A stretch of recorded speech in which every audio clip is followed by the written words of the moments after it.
On se retrouve ici ce soir dans la grâce d'Allah subhanahu wa ta'ala. Il nous a facilité l'accomplissement de l'avant-dernière obligation de la journée qui est la prière de Maghrib. Nous le louons pour cela. Parce que Allah subhanahu wa ta'ala, quand il aime un serviteur, il lui facilite les adorations. Il lui facilite le fait de pouvoir répondre à, aux obligations qui lui est recommandées. Et parmi les obligations d'Allah subhanahu wa ta'ala, on a la prière, les 5 prières quotidiennes. Et après cela, Allah subhanahu wa ta'ala nous a gratifié, nous a placé parmi les personnes qui s'asseyent pour se rappeler de lui, Allah subhanahu wa ta'ala, pour lire ces versets et les paroles de son prophète Mohammed alayhi salam. Ceux-là font partie des personnes de choix près d'Allah subhanahu wa ta'ala. Ceux-là, ils sont considérés comme dans les jardins du paradis. Et c'est ceux-là, Allah subhanahu wa ta'ala, il a décidé de pardonner les fautes et de transformer les péchés en bonnes actions. On demande subhanahu wa ta'ala qui nous aide à avoir une bonne intention et que nous ne nous prive pas des mérites de cette assise-là. Et, alhamdulillah, on est toujours dans la lecture de notre livre sur Salasa. Et par la grâce d'Allah, on avance un peu. Et on espère aussi que la compréhension va avec. La semaine passée, il n'y a pas eu cours. La semaine passée, il n'y a pas eu cours. Donc, du même passé, on a eu à voir le chapitre sur les adorations, hein, sur les adorations, les différents types d'adorations. Et on a expliqué un peu pourquoi certaines adorations sont considérées comme adorations. Pourquoi lorsqu'elles sont vouées à autre qu'Allah subhanahu wa ta'ala, cela relève du shirk. Et on va revenir brièvement là-dessus pour qu'on puisse partir ensemble, hein, on puisse suivre ensemble, quoi.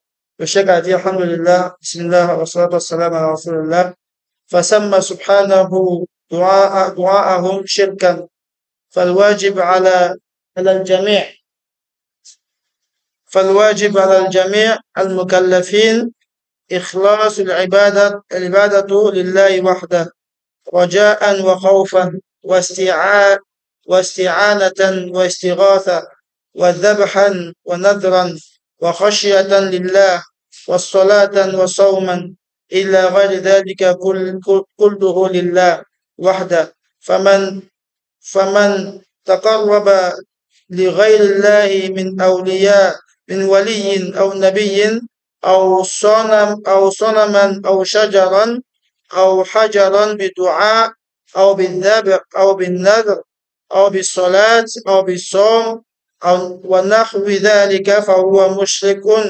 كافر أشرك بالله وعبد معه سواه فكفل كفعل المشركين الأولين من عباد القبور وعباد الأشجار والأحجار والأصنام ولهذا قال سبحانه جل وعلا ولو أشركوا لحبط عنهم ما كانوا يعملون وقال تعالى إنه من يشرك بالله فقد حرم الله عليه الجنة ومأواه النار وما للظالمين من أنصار وقال سبحانه ولقد أوحي إليك وإلى الذين من قبلك لئن أشركت ليحبطن عملك ولتكونن من الخاسرين بل الله فاعبده وكن من الشاكرين. Donc, alhamdulillah, le cheikh a dit dans ce paragraphe-là, il nous a montré d'abord, il a cité les types d'adoration et à qui ces adorations doivent être vouées. Et en même temps, il a montré les résultats, les conséquences de celui qui voue ces choses-là à autre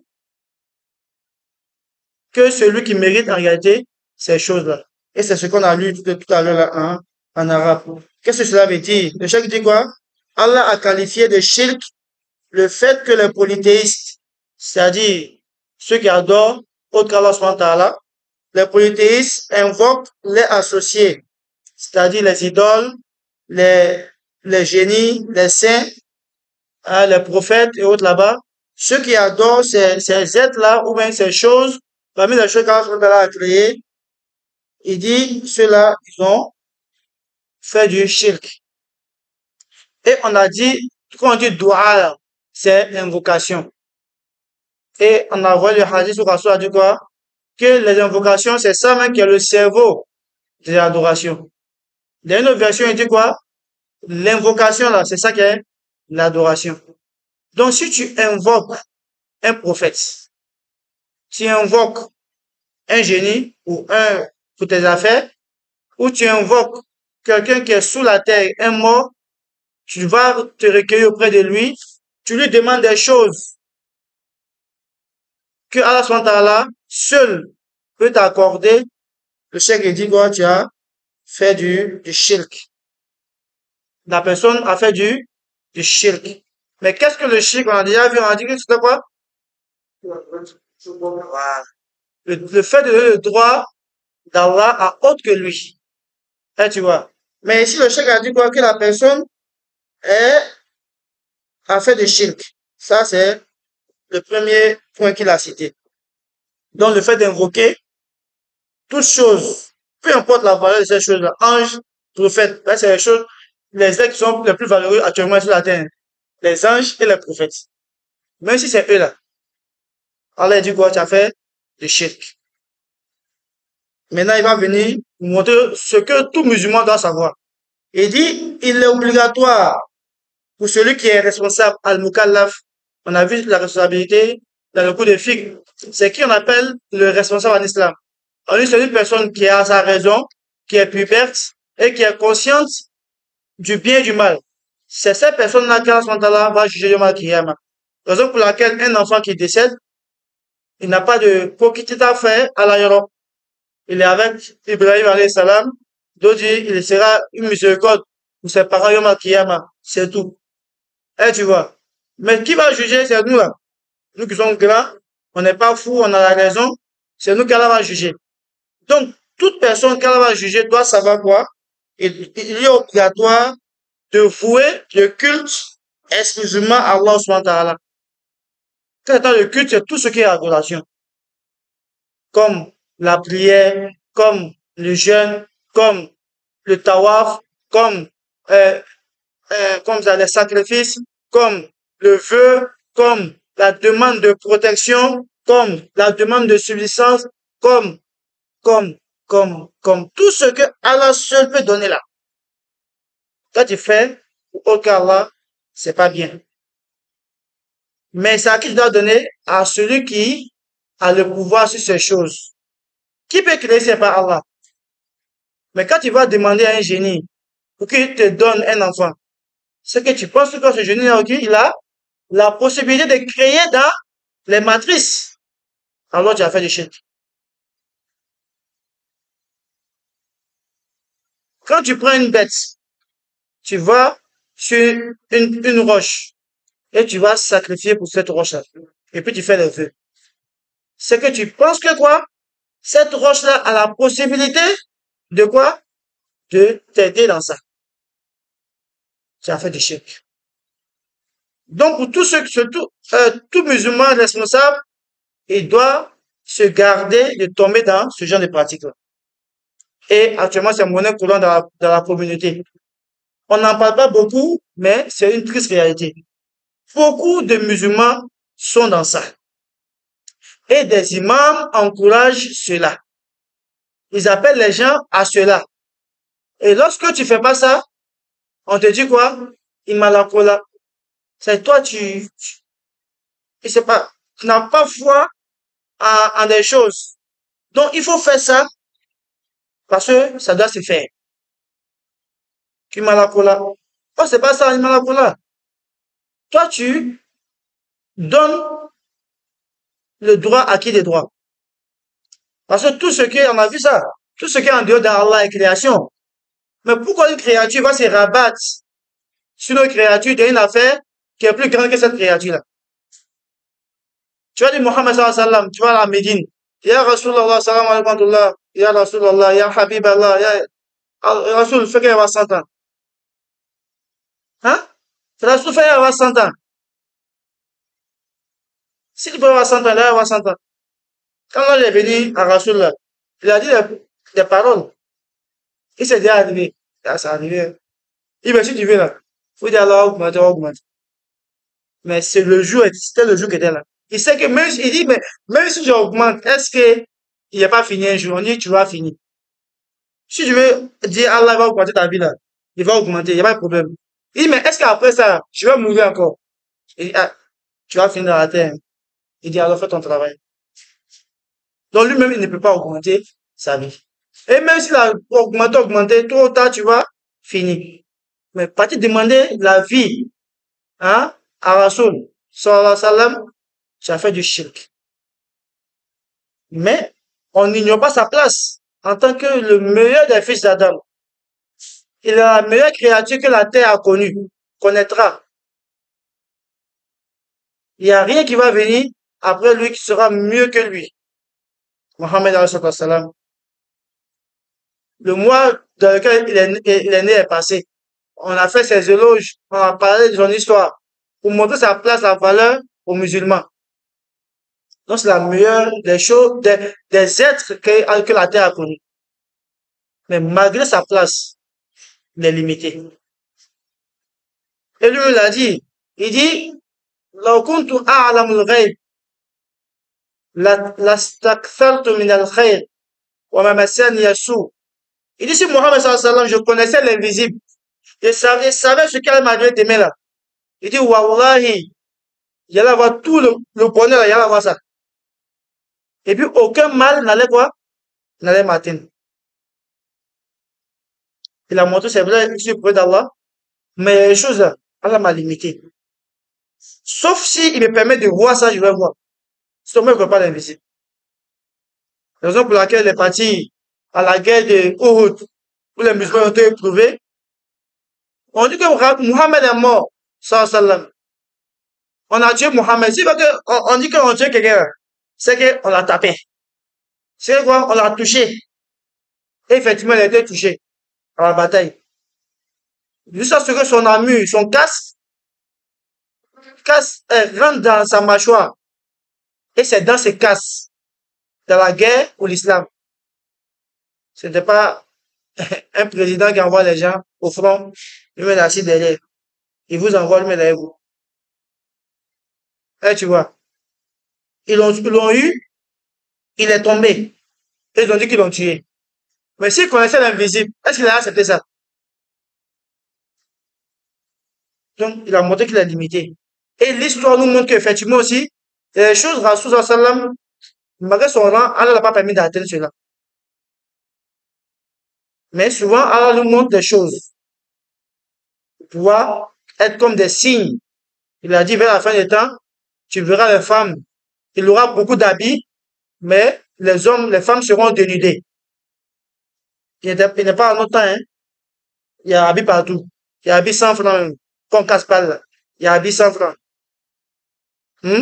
Mais quand tu sors, tu vois les femmes comme si elles n'ont pas d'habits. Mais elle était là. Il n'est pas là, mais il a prédit.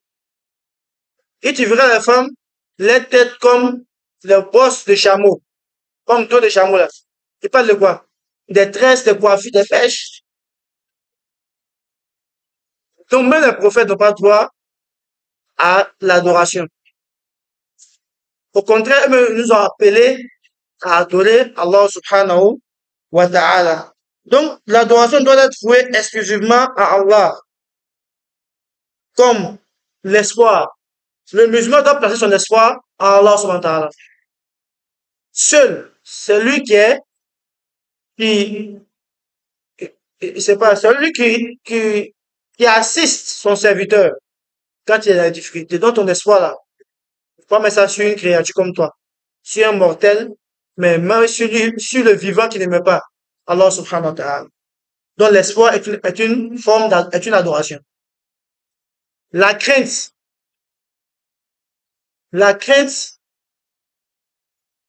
euh, pas la crainte naturelle, la crainte, c'est-à-dire la crainte du malheur, ou la crainte de la mort, la crainte de la pauvreté et autres là-bas. Cette crainte-là, tu dois mettre ça en Allah subhanahu wa ta'ala. Ça veut dire quoi? Si quelqu'un te menace, parce que toi, tu parles des choses que lui, par exemple, il fait. Et comme ça s'est fait souvent, les frères qui vont dans les brousses, à faire dawa, il y a un village, ils ont 100%, comme ça, shirk. C'est-à-dire, ils sont musulmans en apparence, mais les pratiques, là, c'est beaucoup de shirk. Donc, quand tu vas pas faire, les coups qu'on fait comme ça, tu vas pas faire ça dans les villages là-bas, là. Ils vont t'avertir d'avance, si t'arrives pas là, on te fait ça. Donc, le fait d'avoir peur, qui peut faire ça là, quand tu as peur comme ça, de ces personnes-là, c'est que tu n'as pas confiance en Allah. Donc, c'est une forme de quoi? D'adoration. Tu as peur de, dans ce que Allah peut faire. On te dit, on va t'ôter la vie. Si tu n'arrêtes pas de parler, on va te quoi? On va t'ôter la vie. Mais la vie là qui donne? C'est là qui donne. Ils vont essayer, si tu as peur de parler, elles peuvent t'ôter la vie, alors tu n'as pas donné le droit d'Allah. Et tu vois.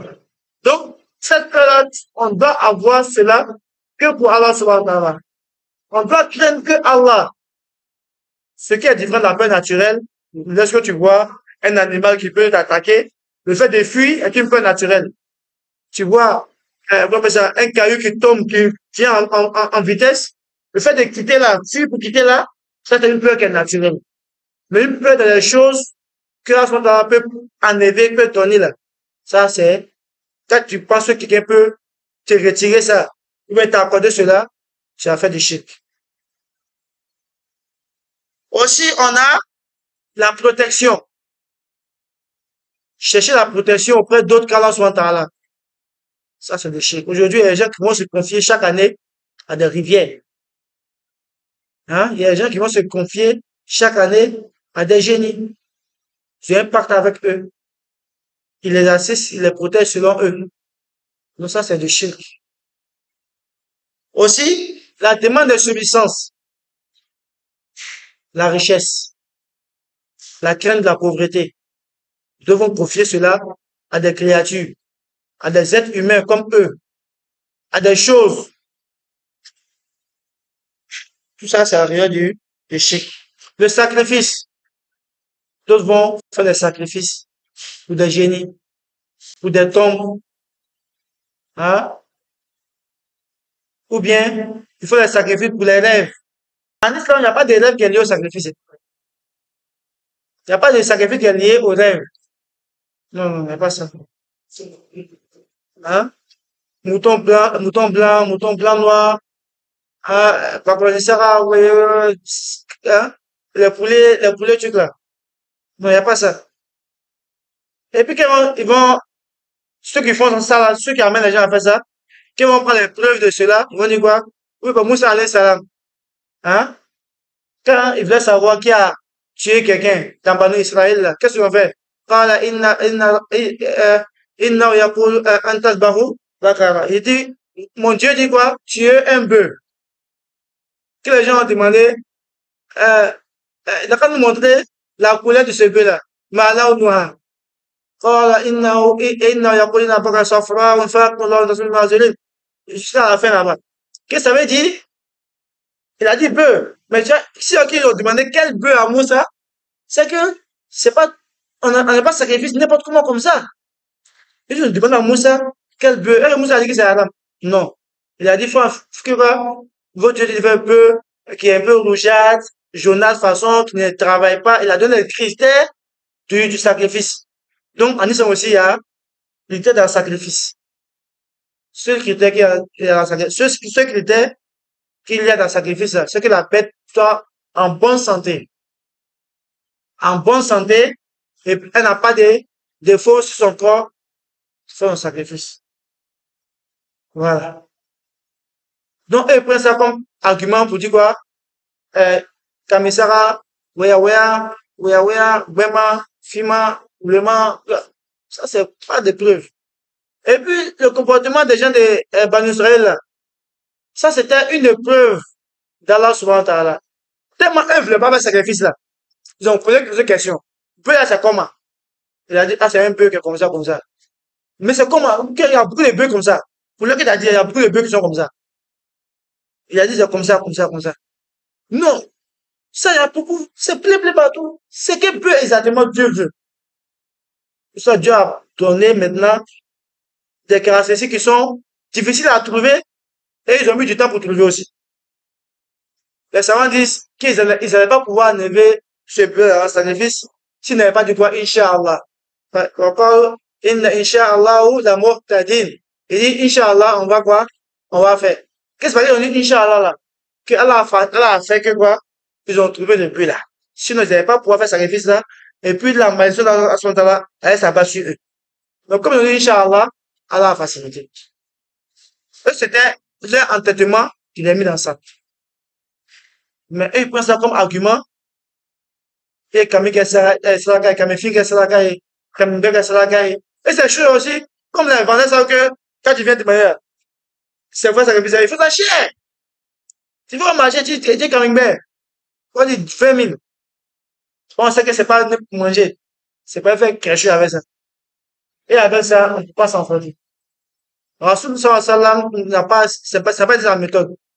Les savants, ils disent, pour savoir comment faire une adoration, il faut regarder au temps du prophète sallallahu alayhi wa sallam. Il y a des gens qui mouraient en son temps. Il y a des gens qui naissaient. Il y avait la naissance. N'est-ce pas? Il y avait aussi ceux qui avaient des problèmes. Il y avait aussi ceux qui faisaient des rêves. Et Rasul sallam, après chaque prière de fête, il te demandait qui est rêvé. Il te demandait qui est rêvé. Parce que lui, il pouvait expliquer les rêves. Et il y a des gens qui peuvent expliquer les rêves aussi. C'est un don qu'Allah donne à ses serviteurs. Mais les savants disent, pour que quelqu'un puisse expliquer les rêves, il faut que celui-là, il ait une connaissance de la religion islamique. Avec un samara qui tire long, pour pouvoir dire, il va expliquer le rêve. Quelqu'un peut te dire la rêver, deux personnes peuvent rêver de la même chose, mais sans même explication. Mais comment tu vas faire pour savoir la même explication si tu n'as pas la connaissance? Et tu vois, donc, il demandait quand tu expliques ton rêve, lui, il dit, mais il n'y a pas de sacrifice qui est lié. Il donne les conseils qui vont avec. Ce que tu dois faire pour que ça puisse changer, il dit ça. Donc, le fait de placer son espoir en autre personne ou mettre la subsistance en autre personne est du shirk. Aussi, le sacrifice aussi est du shirk. On sacrifie les moutons, les bœufs, les bêtes que pour Allah subhanahu wa ta'ala. C'est ce qu'Ibrahim a dit. Oui, mais il dit, Inna salati wa nusuki wa mahyai wa mamati lillah rabbil alamin. Il dit, mes immolations, tout ça, ça appartient à Allah. Ne tue pas des bœufs, des moutons pour autre chose. Pour un mort, non, non. Je tue pour Allah. Si je fais sacrifice pour ma maman, mes parents qui sont décédés, alors je tue le mouton pour Allah, pour que toute personne qui va manger la chair, anema bese joma, une fatia ni bansuma, tabrule. Point bas. La te fala olu toson. Avec fala ala leye, kanema sama, kata doma, parce que eux, ils peuvent plus rien faire. Quand on a bon compréhension. Donc, il est obligatoire pour nous de savoir qu'on doit adorer Allah subhanahu wa ta'ala exclusivement. Et que toutes ces adorations qu'on a citées là, cela lui revient de droit. Et il a ajouté, il dit, mais, celui qui prétendra se rapprocher d'Allah, ou bien se rapprocher d'Allah à travers un saint, à travers un prophète, une idole, un arbre ou une pierre, par des invocations, ou par des sacrifices, ou par des vœux, ou par la prière, ou encore par le jeûne, ou toute autre forme d'adoration, alors cette personne sera qualifiée de quoi? De mushrik et de kafir. Car il aura donné des égaux à Allah. Ça, c'est compris, c'est clair. Celui qui va vouloir se rapprocher d'Allah en invoquant un saint, au lieu d'invoquer Allah directement, en invoquant un prophète, au lieu d'invoquer le but directement, l'objectif directement, ou invoquer une idole, ou bien une pierre et autres, celui-là, il doit commettre quoi? Il sera appelé mushrik et kafir. Le chef a envoyé deux qualificatifs. Mushrik, et puis quoi? Kafir.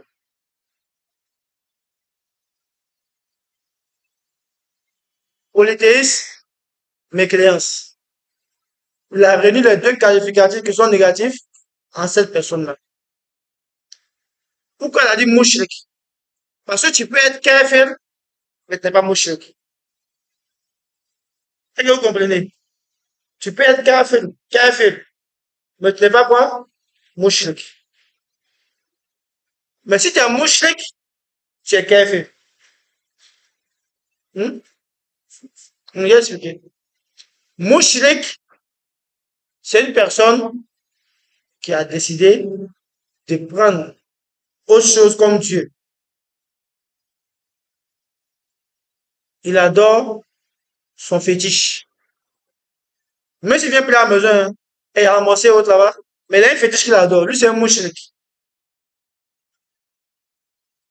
Le kafir, souvent il est mouchrik, souvent il n'est pas mouchrik.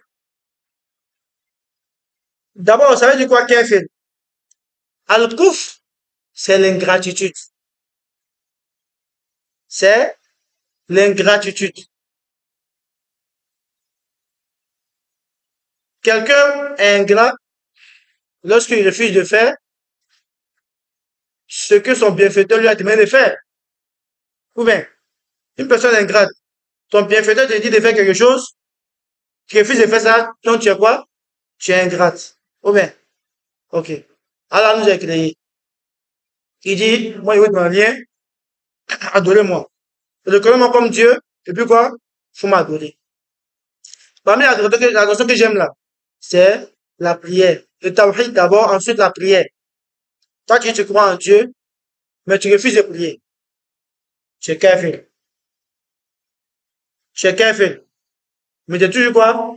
Musulman. Ensuite, on a dit quoi?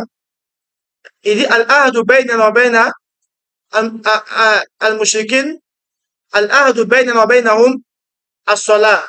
Faman tarakaha faqad kafar.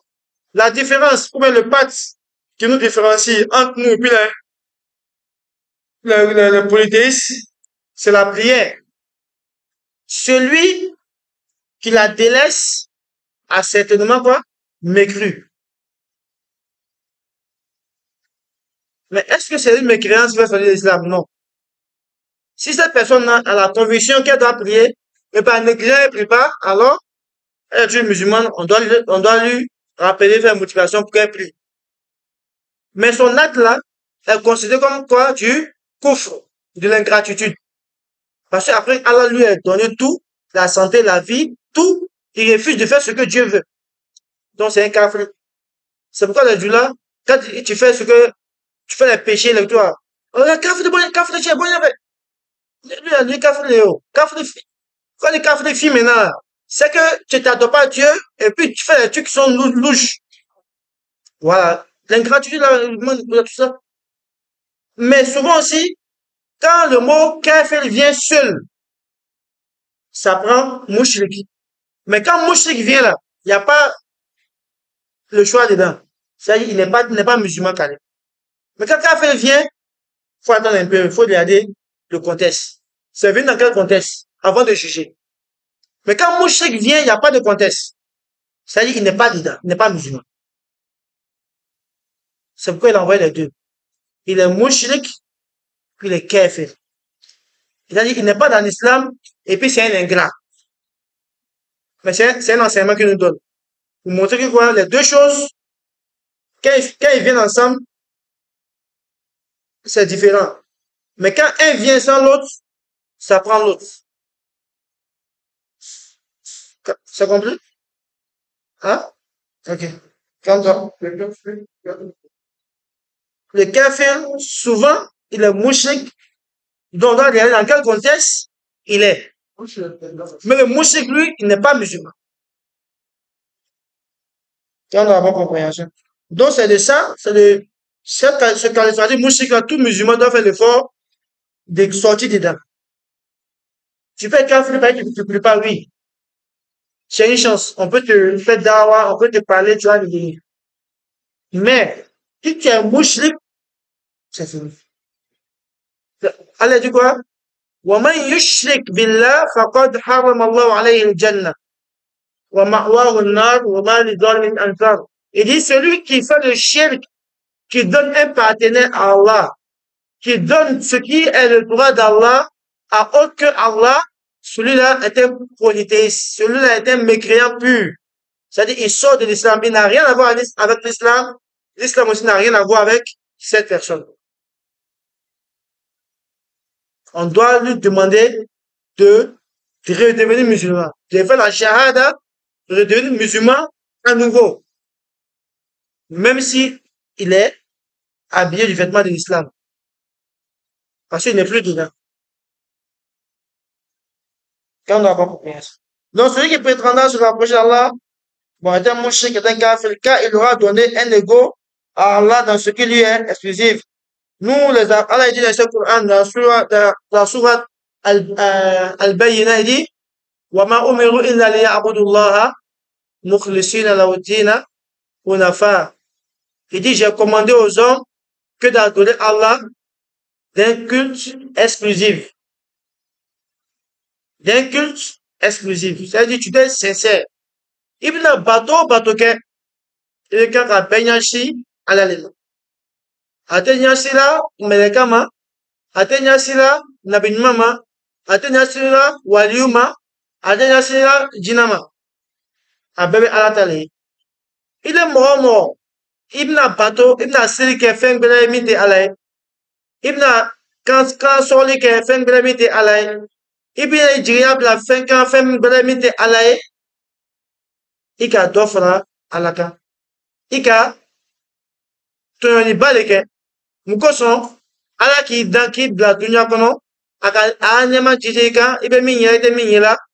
O kofe, ile beta fatota kadi feng belema mite alay. O fe yere, ala ka o fe to lada. Nabi numa jone ka dan, ala ka dan. Donc jone ka o daraja dama alale. Meleka, jone ka o dan alale. Donc o daraja do dioma alale kake. Donc il est bien idriata. Il a mina kota kata kalifa oluma. Ko lui deme. Ika ala tonyo. Parce ala ko avec un ati alelema. Mais il bana kati ala ma kata ji dans forme. Donc ni ko para sura ke ibe jaji mushriku le kafri. Mushriku kafri. Ni ka be mushriku ala ti a bala fo ife. Oyekele. Okola le di ibola samaya kono. Ni sala aucun ibe sa kafri ala. Ibe jaji comme maka kafri ni. Olutebe ala otoka ala long. Okalon ko ala be. Okalon ko ala be. Okalon ala be sangolo. Otoka long. Mais otobe jo batola. Otobe kabono batola. Otobe amourement batola. Otobe sara bola jinoye. Mais otobe ni bekela ko ame feka anyela sunia ala lela. Otobe fe, ame pela minkelan, angala bei. Mais ame feka anyela sunia ala. Parce que mo nu amba jiya ko otobe ala mo le ko so mbeti no fe ka saka nu bo pour que ame se ka masunya ala tura minna. O ko so makela. So angala bei. Angala be se ko bela. Ote olu abelia mais il est bi. Il que islamae. Mais au milieu kelebe il est kuna ka so islamae. Pour franc-face à Jumalbe, il est au nom de Boucher. Hein? C'est la même chose. Pas mille à Kneba. Olu bana kake slamae. Fayo ka long no kela slamae. Obe na wa fe nou betoy. Parce que olu ka la ila la koro. Olu ka famille. Malgré wa kafria, mais la ila la koro. Olu ka famille. Ka long no ka la ila la. Obe na wa ala bet wa ala betoy.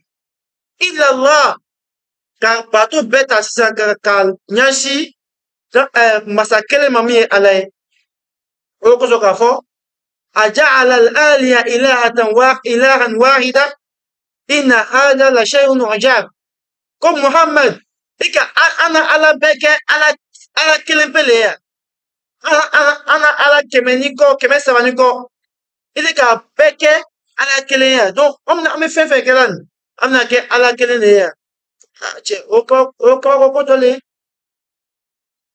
komi ala kelen bɛ se ka ko caman kɛ olu ka ala caman ta u ka jo caman ta ni jo a bɛ nin kɛ ni a bɛ nin kɛ ni a bɛ nin kɛ et puis c'est la même chose dans les sociétés aussi. Tu vas voir que dans une forêt sacrée ou bien dans une montagne sacrée, on a la montagne, quand tu vas là-bas, pour tel souci là, c'est réglé. Mais il y a une rivière là-bas là. Ça, c'est spécial pour ceux qui sont dans tel problème.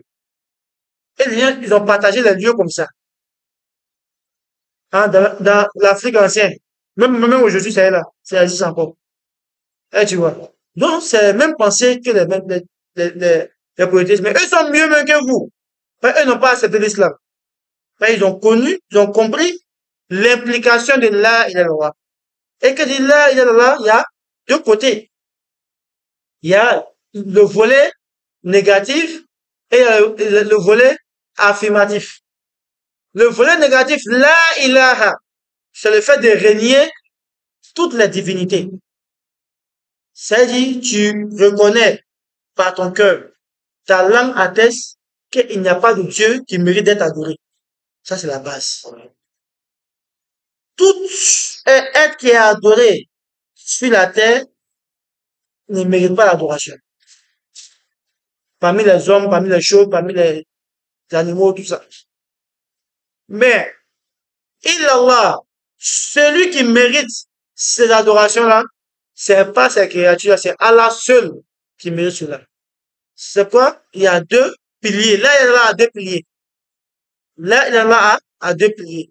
Tu réunis toutes les divinités et tu affirmes la divinité à Allah qui mérite l'adoration. Et c'est pourquoi on a dit, le fait de définir là, il n'y a de Dieu que Dieu est force.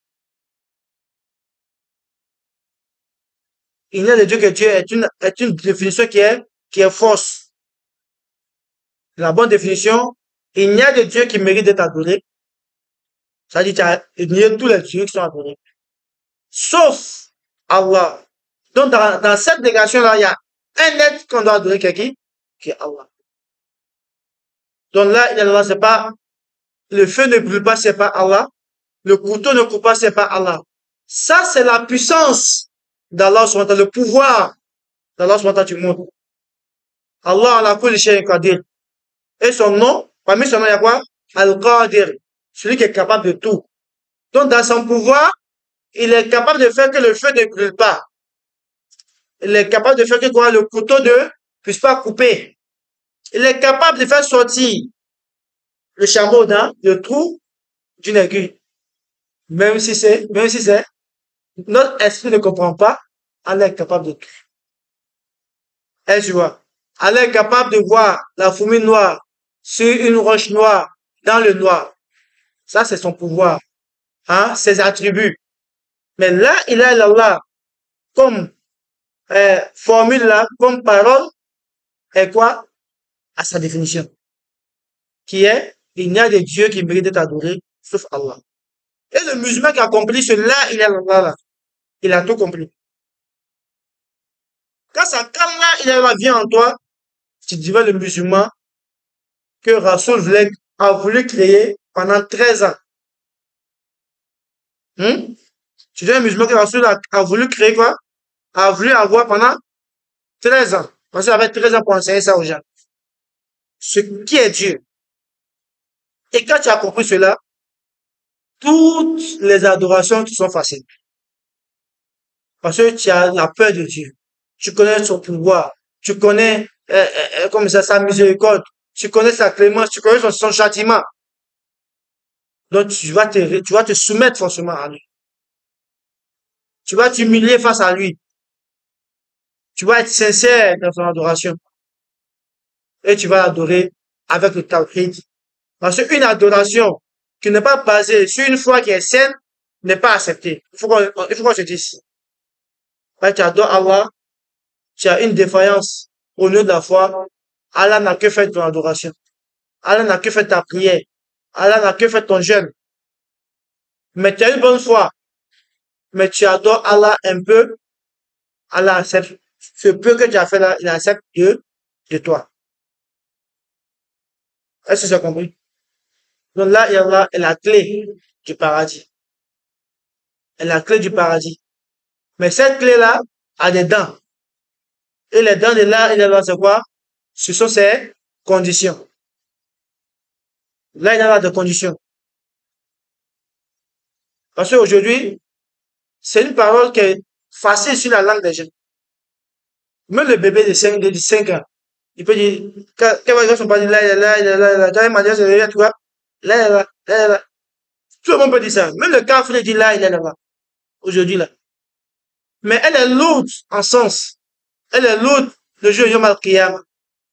Mais elle est lourde comment? Elle est lourde pour celui qui connaît ses implications, qui connaît ses conditions. Et ces conditions sont les 7 conditions. Il faut connaître d'abord cette parole. Il faut la connaître. On la connaître réellement. Et on ne peut pas connaître ça sans étudier les livres qui parlent de ça. Tout ce qu'on est en train de dire là, hein, les 3 fondements, c'est pour expliquer quoi? Là, il est là. On parle de quoi? On parle de Allah. On parle de Cheikh. Parce que si t'es pas dans là, il est là, tu es dans quoi? Tu es dans le contraire.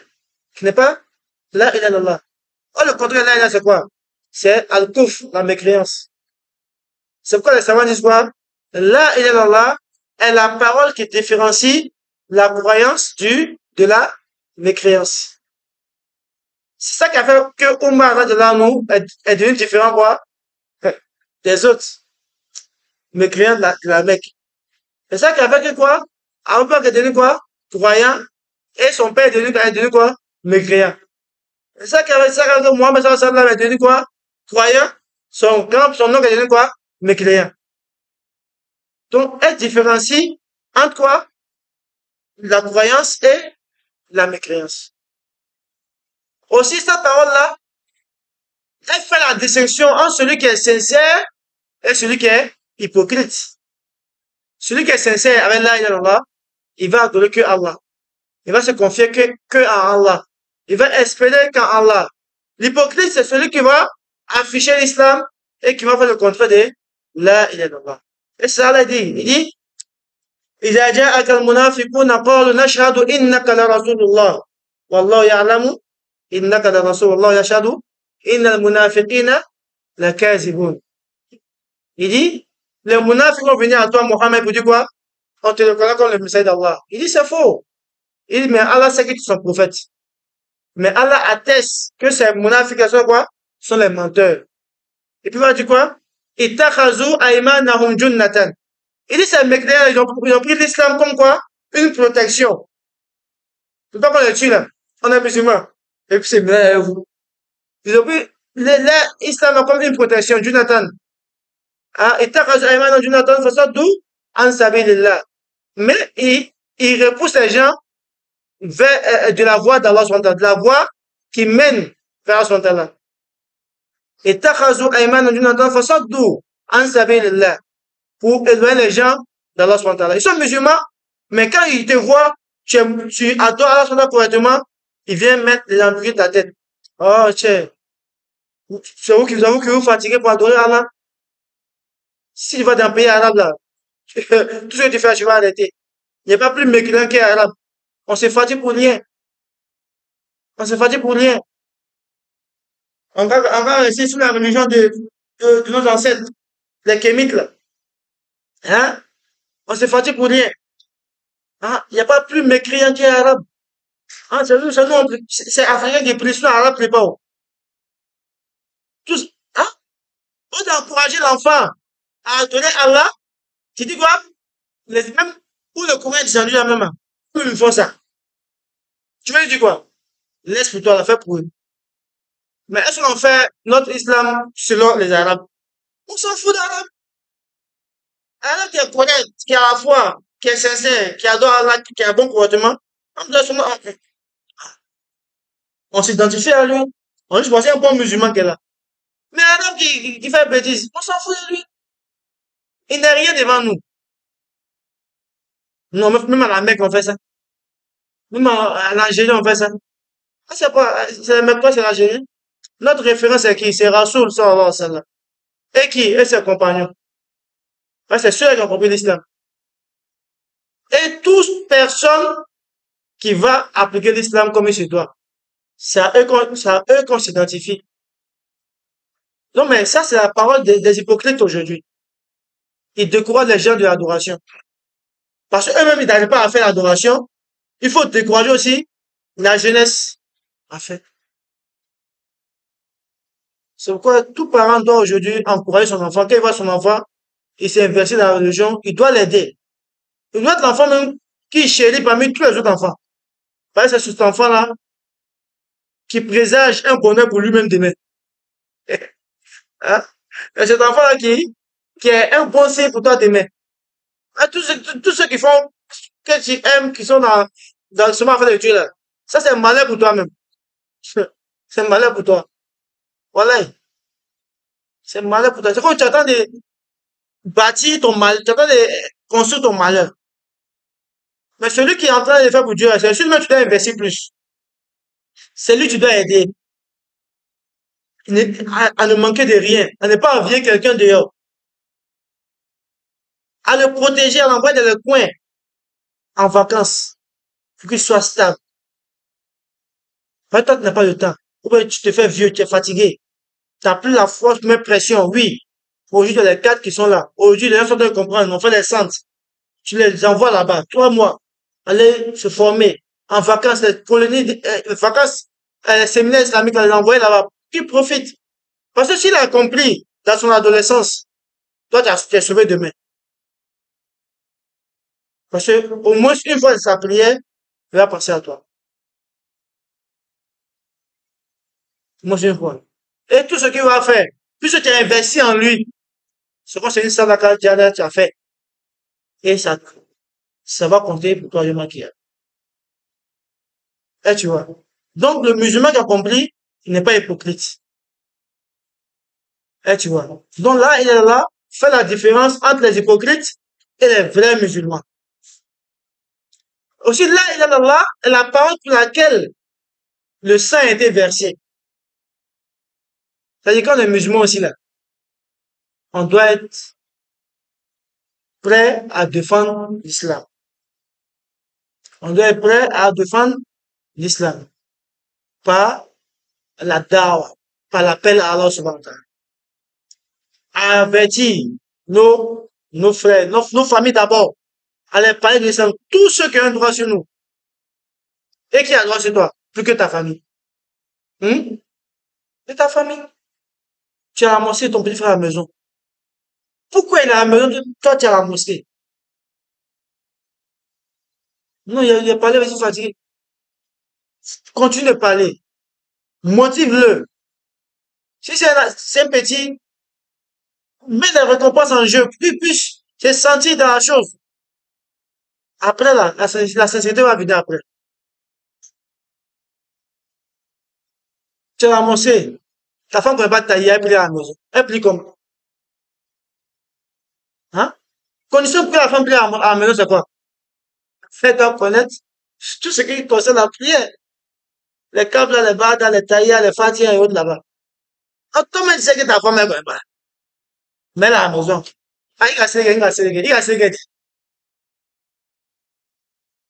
Toi, tu sais que tu n'as pas fait programme de talim à la maison. Tu n'as pas programme d'enseignement à la maison. Comment elle prie? C'est ça. Faut commencer chez toi. Fais des assises où tu vas enseigner tes femmes, ta femme, tes enfants. Là, quand ils sortent de la maison, ils ont une base. Qu'est-ce qui fait qu'aujourd'hui, nos petits frères n'ont pas de repères? Parce qu'à la base, à la maison, il n'y a pas de base. Je reviens toujours là-dessus dans le coup. À la maison, il n'y a pas de base. En fait, pour que cette communauté soit meilleure, il faut que les maisons soient les maisons musulmanes. Il faut que les demeures soient les maisons musulmanes. Aujourd'hui, la télé a tout fait tout, en fait. Soit des petits, le matin ou au soir. Mais que les mercredis, pour pas que les enfants sortent. Et même quand les petits encore aujourd'hui sont en train de dépraver les enfants. En 90, toi les petits 98, 2000, avec toi les petits de 2024, ça n'a rien à voir. Mais c'est ça, on laisse. Aujourd'hui, la télé n'a pas de censure. Tout se dit, tout se fait. Et c'est ça qui est dans nos domaines. Quelque chose que c'est que tu peux pas maîtriser là. Hein? Faut envoyer à la maison pour te créer des problèmes. Si c'est que tu peux gérer ta télé, envoie à la maison. Mais tu peux pas gérer là. Faut pas mettre les choses à la maison. Tout ce qui va apprendre le mal à travers là, c'est toi le responsable.